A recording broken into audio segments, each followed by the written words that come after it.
I know I've often said to myself over the years that, considering that I've put up so many YouTube clips and different vines on different social media platforms about burn-owls, I've promised myself that I would one day get around to doing a kind of an up close and personal with an adult bird, because I don't think I've ever done this, which is kind of weird that I haven't, because I've been around burn since I was a child, and I've actively been involved with them for the last, I could be talking about 25, 30 years. And whereas, yeah, I have a lot of clips of, I think I actually might even have a clip somewhere on YouTube of a barn chick hatching, as in hatching from the egg in front of the camera, which was kind of a wonderful moment back a few years ago. I know I've had a lot of clips of birds at kind of different stages of development when I was hand rearing them here. But I don't believe I've ever actually done this, where I've had an adult bird sitting on my finger here, as she is at the minute, um, in my dining room. God help us. It's no wonder I'm single. Um, oh dear, can't believe I said that. But the reason that I'm doing it this week, in the first week of January 2021, is because at the beginning of last week, we discovered that Birdwatch Ireland announced that there has been a fantastic, healthy, I think almost 20% increase in the population of the species. Bearing in mind that a couple of years ago there was a red flag hanging over the barn owl in Ireland, due to the risk of the population declining to a dangerous level.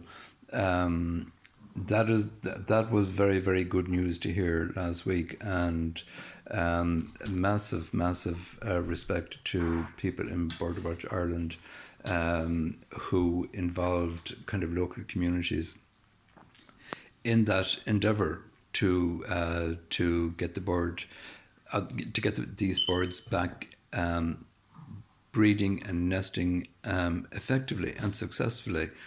The worrying thing about it is, I don't mean to kind of to impose a negative in what is a positive, but it seems, from what I have been hearing and observing, is that 2020, last year, the worst year in living memory, proved to be the most successful year for birds, or for birds in general, but for barn owls particularly, in that they seemed to get their mojo back, and developed a good natural breeding pattern in environments that they previously hadn't bred in. And what we can establish from that is, there was less human interaction last year because of the circumstances of the pandemic and just all the kind of crazy kind of stuff that went on, and it continues to be going on in the world, all the worrying kind of developments. And what it showed was that the less people interfere with barn owls, the better risk they have of flourishing in the natural environment. And of course, that is not to say at all that that people in their in their kind of natural kind of activities of being out and about and strolling through the woods, and people love bird watching as well, and don't forget that. And it's a very, very healthy, and it's a very enjoyable hobby. And I'm an avid twitcher, as we're called, and it's not it's not about that. I suppose I want to be kind of mindful about how I phrase that. But it did show that the less activity that there was last year from people, the less interference that there was from last year, it did show something like a 20% increase in the reproductive potential and reality, not potential, the reality for these species.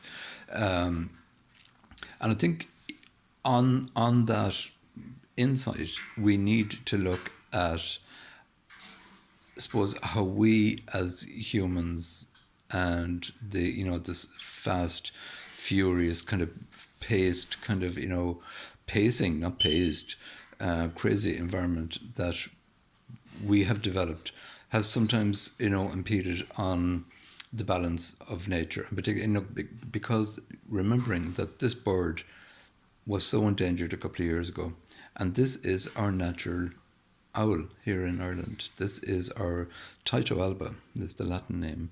Alba meaning white. Tyto is the species that exists within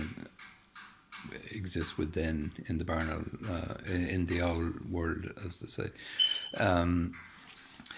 And whereas our intentions are always good, and we as humans, we love nature, but sometimes we forget that we are living kind of side by side with it, and we have made a lot of mistakes over the years, and a lot of them, it's not even that there were mistakes. The world changed so much in the last 50 years from when I was a kid, and some of you listening, when you were kids, and the world changed beyond all recognition. When I was young, there was a barn owl, breeding pair of barn owls in every farm in rural Ireland, and the vast majority of people today have never seen one. Actually, a very interesting story. I did sometimes over the years I used to do a kind of a charity event once a year, like a country fair, where I would bring some birds that people mightn't have seen out to these summer fairs. Lovely, wonderful days actually. Great old crack, and great chance to meet people, and people old and young to come up and see birds that other than chickens and whatever. And I used to always bring, I had this barn on here for 20 years. He died last winter, actually, of old age. But I used to always bring him, as I said, to all the different shows I did over the years. And I haven't done one now in a while, actually, I have to say. But I brought him one year, and I had a pet kookaburra that I hand reared here, I think maybe about 7 or 8 years ago. And every kid, I was at a show over in Galway, I can't remember where, somewhere over in Galway, or a fair, and every kid that was on the fair green that day, and there was a lot, every one of them knew what the Australian kookaburra was. It's called a laughing kookaburra. And not one of the children knew what the barn owl was, and they were kind of side by side in two different stands. Actually, on each of my arms, there was the barn owl on one arm and the kookaburra on the other, and every child knew what the kookaburra was, and not one knew what the barn owl was. And I was thinking to myself, my God, the kookaburra is from Australia, and so look, it was just an insight. I was kind of thinking at the time, God, what chapter did we miss in our own nature series here in Ireland over the years, where kids growing up have absolutely no idea what this bird was, and didn't know that they existed. Now, thankfully, all of their grandparents, because that's the great thing about Irish fairs and kind of fair green days, is that the kids will be out with their grandparents, and all of the grandparents were over kind of telling stories about when they were young, and hearing the banshee and all the associations that went with the barn owl and the banshee. And all the folklore that went around the stories of the haunted house, and of course the houses weren't haunted. It was just that there was a breeding pair of barn owls in them, and they scared everybody away, which is great, a brilliant part of Irish kind of legacy. And an interesting thing actually I found out last Halloween when I was kind of blogging or reading blogs or whatever I was at, but I came across the whole tradition of Halloween in its essence, as we associate it now with kind of ghosts and kind of dark, apart from it being All Hallows Night, which is associated with the dead and all of that.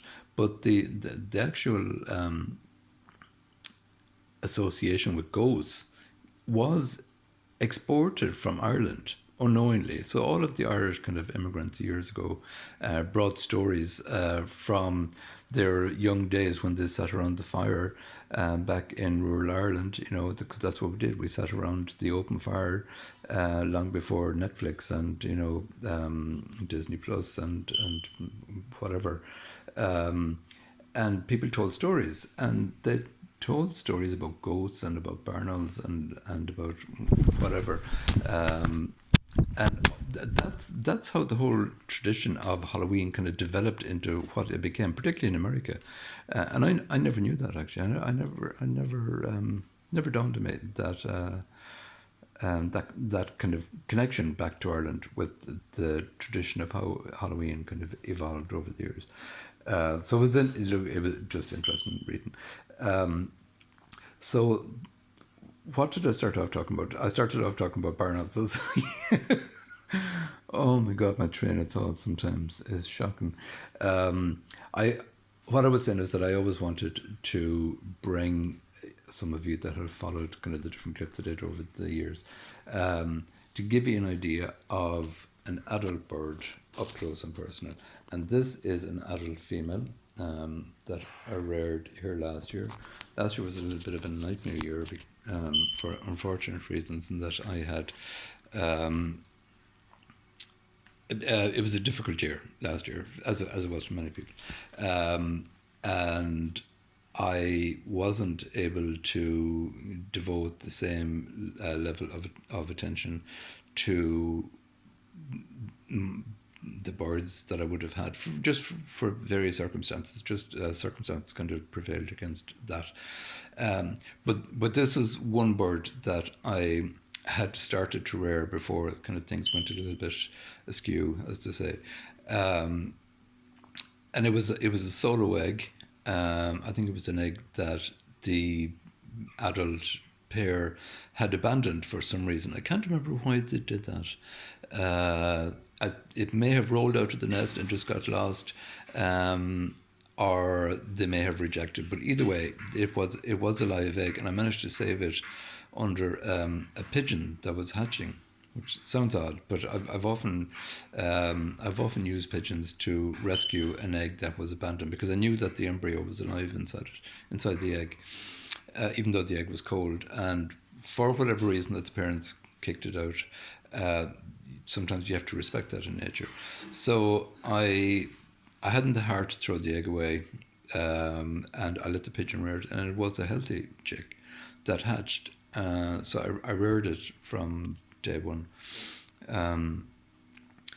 and so that was whenever, last March, I think it was. It was kind of before the world changed. So I have a lot of affection for this bird because it was a very good distraction to be able to devote your attention to a bird like this when things were a little bit difficult. But this is the finished product. It's kind of like something Rachel Allen would say. Here's one I've prepared earlier. This is almost a year later. This is a female bird. And the reason that I can tell it's a female, because if I can show you under my thumb, she's all freckled on her underbody and under her wings, and that's how we distinguish the males from females in Ireland, in our native breeds. I know that the Australian breeds, male and females, are both freckled and similar to some of the African breeds. But in Ireland, our male barn is completely white all the way. There would not be one speckle. So this is a very, very lovely female, even though her face is a little bit dirty at the moment because she tends to make a mess sometimes. She's having a kind of she's having a little bit of a moody day today. Normally she's very, very placid, but there's something in the house that has caught her attention, and it has agitated her. Now I have Jessie's on her here at the moment while I am talking. Normally she will just kind of sit happily on my lap when I'm outside, but when she's in the house here, I am afraid of my life of this dressing board, and candles and plants and whatever else is here, because she could put everything flying. Not that she would mean to, but I have two very, very bold parrots here beside me, and I think they're kind of annoying her sometimes. They do annoy her, actually. Sometimes she doesn't like them at all, and they're not mad about her. So I'm always mindful. So that's the reason. So Jessie is a way of just stopping her from taking off and flying all over the kitchen. Actually, the bird that I had here for 20 years had full access. He used to just fly in and out kind of randomly. Now, he was an old bird, and would literally just come in, sit on the back of the rocking chair over here in the main kitchen, or just land himself, on top of the kettle. I mean, it's no wonder I'm single. Can't believe I said that. But yeah, I mean, he was so sociable. It was like as though the house almost was his. He was very comical, and then when he'd get bored, he'd kind of fly out the door and kind of go back into his own habitat. And he really was a lovely bird. She's not at that place yet, and I want her to get used to all the kind of the different sights and the different sounds of indoors, because as I said, she's only a young bird. She's not even a year yet, and so yeah, it does take them a while just to familiarize themselves. Now, this would not be. I just bring her indoors because it's like -7 or something outside today. So it's too cold to be out in the shed. So. She's generally a very, very placid and photographic bird, and that she will take up kind of nice, kind of comfortable positions for herself. Now, one thing I must say, if there's any kind of young people looking at these videos, it is never recommended, and I don't recommend to anybody, to ever hold a bird without having a protective glove on, which I don't at the moment, because I left it down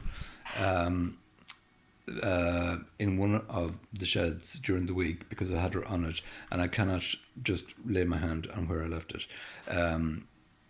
But it is not recommended to hold a barn owl the way I am here, because she's wrapping her nails around my finger.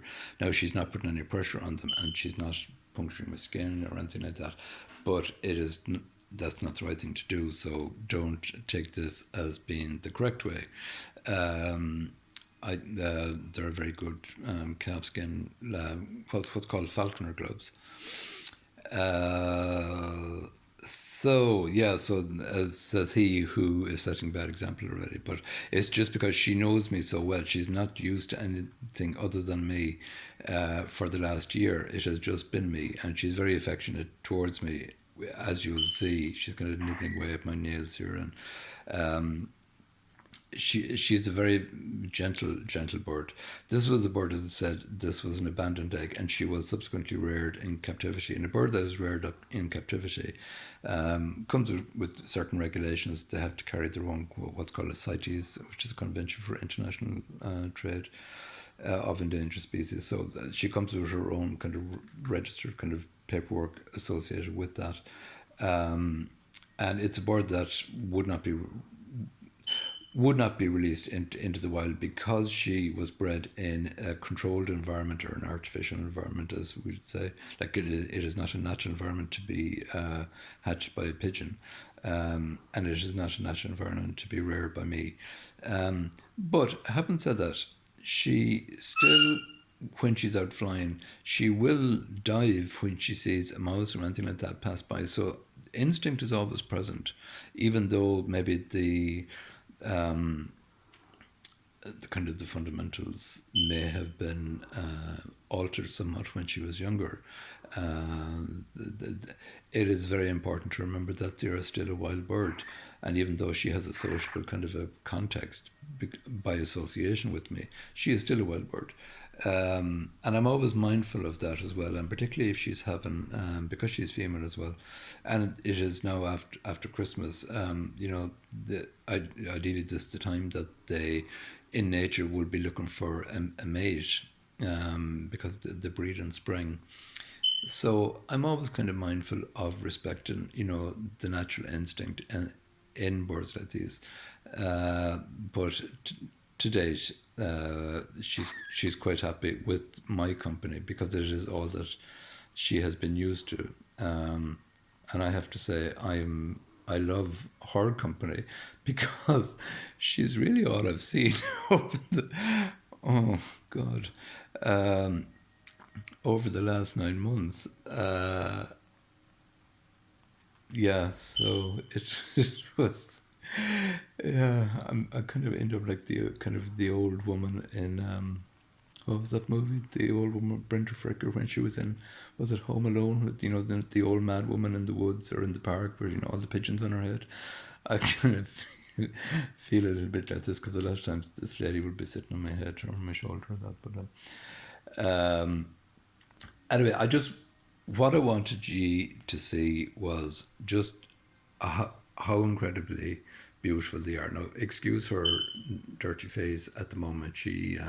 It's just too cold today for her to be bathing. And barn owls love to bathe, and they always need access to water. They don't drink from it. Actually, I've never ever seen any of my barn owls drink because there's enough moisture in the food, because they eat meat. So there's always enough moisture to sustain them. So I've actually never seen a barn owl drink in my life. But they bathe pretty much every day and keep their feathers in pristine condition. But because today is so cold, she hasn't. But yeah, so for anybody that hasn't ever seen one up close, this lady is just exquisite. She has got the loveliest arrangement of browns and oranges and grey, like a lovely stone grey, kind of working its way up through along her back feathers here and down onto her tail. So if you just see her tail here, just very, very delicate kind of colouring, and this beautiful snow white underbody.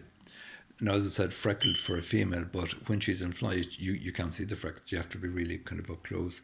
And the feathering around the face and around the head is just so soft. It's kind of hard to describe it, actually. It's so delicate. It's I just can't, because I know I can't put the proper word in it at the moment. I'm having a little bit of kind of like word poverty here. I just can't just find the right word to describe how soft it is. It doesn't feel like a feather. It's almost what I no the word escapes me. But I know that the last time that I did have a barn owl, I brought one into work a couple of years ago. And when people felt just the softness of the feather, they were fascinated, and particularly this area here, just around the neck and just covering her face.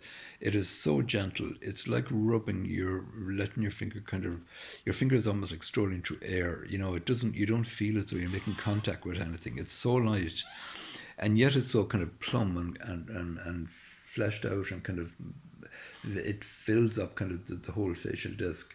And the thing about these birds is that they're incredibly small.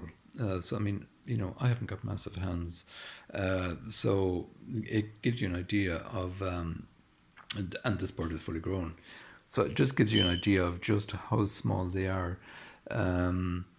So they're really just all kind of feather, and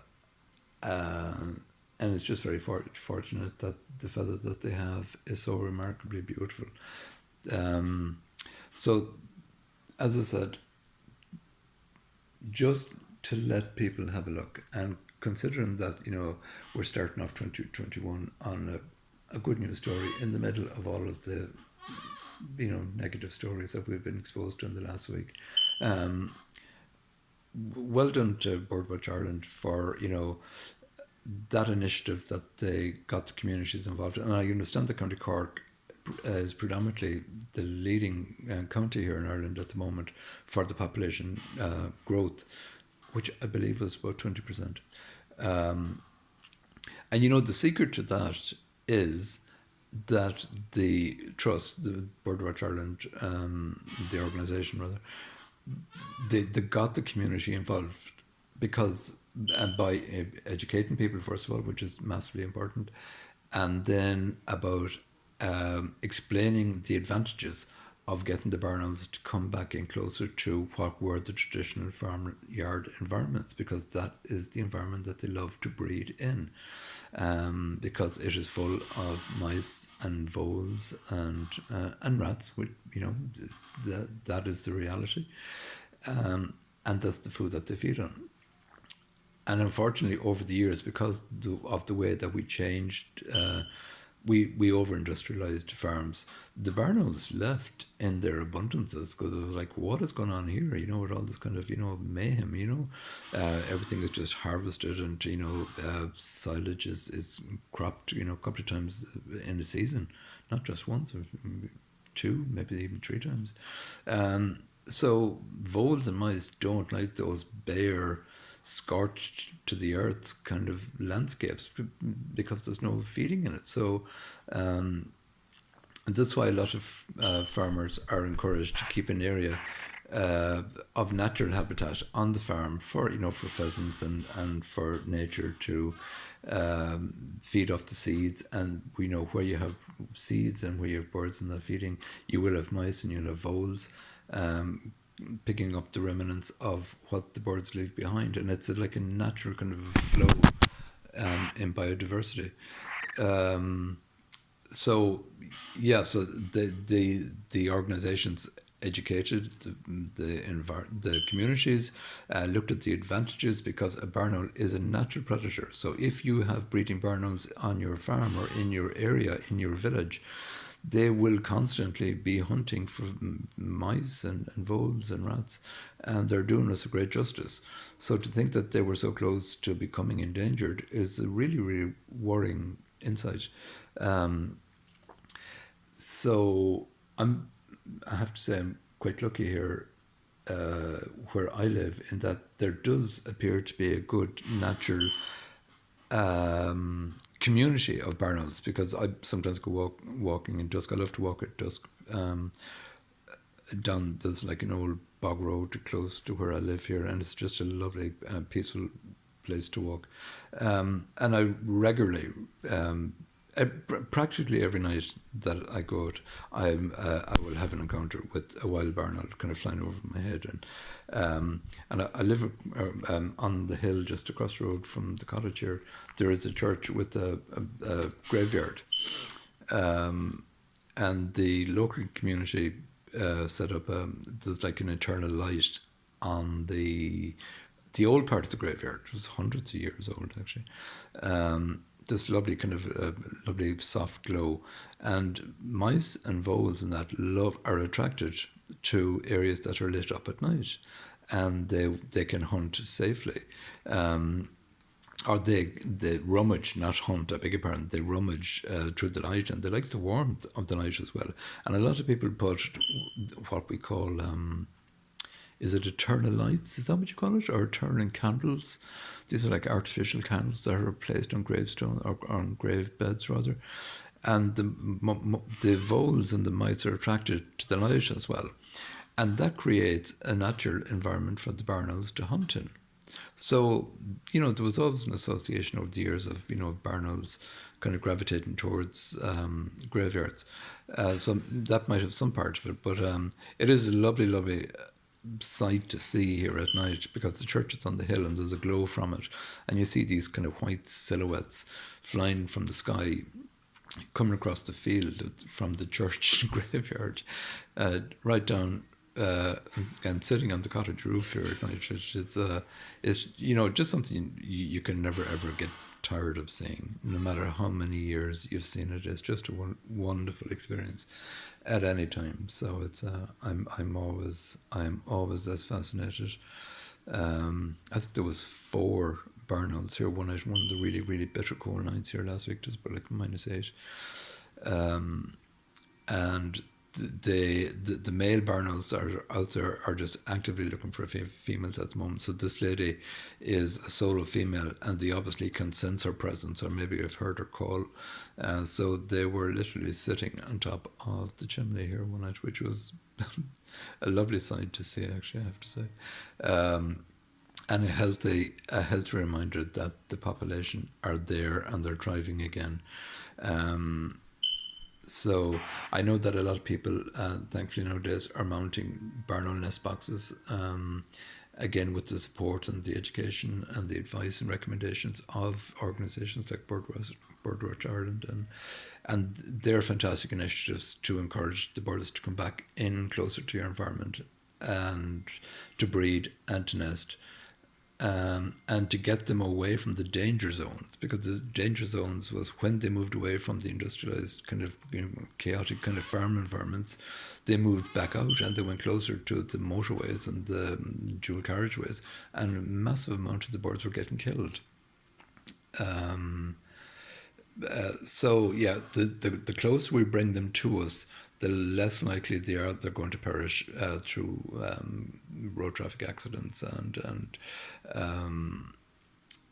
all the other kind of calamities that can be faced them if they move far away. So by bringing them in closer to us, if we have a good rodent control policy in our immediate area, we're bringing them into safety. And when you just look at this bird in that screenshot there, they really are worth preserving, because they're remarkable, and they are our own. They are part of our natural heritage here in Ireland, and it's something that we need to be proud of, and something that we need to mind, because I think if we lose any part of our heritage, we're losing part of history, and that would be such a shame, because I have great affection for them. And it really would be terrible to see anything happen, because they were such a part of our past that they deserve to be an important part of our future. So so that's predominantly my reason for showing you here today. And as I said, long may they thrive, and maybe when we all kind of get back and the world kind of gets ahead of COVID, and we manage to live in a safe planet again, for all of us, as humans and nature, that we will have a new understanding, because I think a lot of a lot of positives came out of 2020 and into 2021, and that people had maybe more time to pay attention to stuff like this that we just never have time for, because we've always been busy and rushing and racing and forgetting about all this wonder that there is kind of outside our back doors at night, particularly in the countryside, but also in the townlands. So it's not all about living in the country. Barn owls will gravitate towards the townland environments as well. So there's no reason that you can't have barn owl boxes in urban areas once it's at an appropriate height and safe, so that we're not intruding on their space, because they don't mind us. The barn owls are not afraid of us. They know that where we are, there will be an abundance of feeding for them. So they kind of, they've had respect for us. It's just that we kind of scare them away. As I said, our biggest problem is the overuse of poisons. And, it is a balance that needs to be struck, because nobody wants to have rats around their house, and that is a justifiable argument. But unfortunately, a lot of the poisons are multi-generational killers. So if a barn owl, for example, picked up a mouse or a rat that had been poisoned, and she brings that dead rodent into her nest and feeds it to her young, the poison in the rodent will poison the birds that eat it. So that's what we mean by multi-generation. It doesn't stop killing at the point of when it kills initially. It will kill subsequently. So, I think there needs to be a big initiative in that, even a kind of government initiative that poisons are not, we have enough science, God knows, nowadays. There's no reason for that people can't eradicate rodents for their own safety without eradicating, huge parts of nature in the context. And, lots of other kind of species, birds of prey in particular, have succumbed to poisons. So we just need to kind of pay attention to a little bit more detail like that. So yeah, that is her. As she takes in every sight and sound, and she's here and she's looking around and she's wondering, God, what a strange place he lives in. Mind you, she did quieten down these two because, didn't you? When she's making that noise, that is the sound that she is content. When she makes that very, very gentle kind of twittering noise, that is a sign that she is happy, because she's familiar with me and she's not threatened by me. If she was threatened by me, she would make a very, very different sound. So we're all in a good place. I think their eyes are just incredible. It's such a deep black. You can really see how the whole supernatural association began to develop from them, because it's almost quite eerie. But of course, the reality is there's nothing eerie about them at all. So that is our up close with our barn owl and me chattering on. I hope you enjoyed seeing her. As I said, a lot of people don't get an opportunity to see them, other than in well produced kind of documentary and TVs and programs and stuff like that. And this is just a kind of a layman's YouTube clip or video fine. So I hope you like seeing them. And on that note, now I'm going to bring her back out to her own habitat and feed her again for the night, because it is very, very cold here. Stay safe out there wherever you are, and hope you enjoyed.